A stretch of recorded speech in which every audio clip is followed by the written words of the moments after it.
how to install Google Chrome on iPhone 12. So if you want to add third-party browser to your iPhone, you may want to install the Google Chrome browser or Mozilla Firefox. So here, I'll detail or walk you through how to install Google Chrome on iPhone 12, iPhone 12 mini, iPhone 12 Pro, and iPhone 12 Pro Max. So if none of this, you found this offer informative, please don't forget to like and then subscribe. To do this, all you just need to do is go ahead and open the App Store on your iPhone. Once you open the App Store, hang on while the App Store opens and make sure your iPhone is connected to the internet. So it could be mobile data or hotspot. It could be mobile data or Wi-Fi. So whichever one your iPhone is connected to, just make sure your iPhone is connected to the internet. Then go ahead, search for Chrome or Google Chrome. So search for Chrome browser.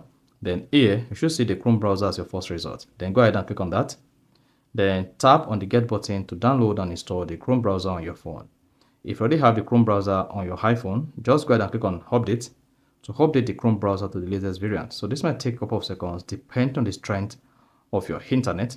And once it is downloaded and installed on your iPhone, you can now go ahead and open the Chrome browser on your iPhone. Now you have multiple browsers on your iPhone. You can now use Chrome browser as well as the built-in Safari browser on your iPhone, either on our setting or not. So that is basically how to download and install Chrome on iPhone. So once the Chrome is installed, you can see, you can now go ahead and open the Chrome browser. See that? So if you found this offer informative, please don't forget to like and then subscribe.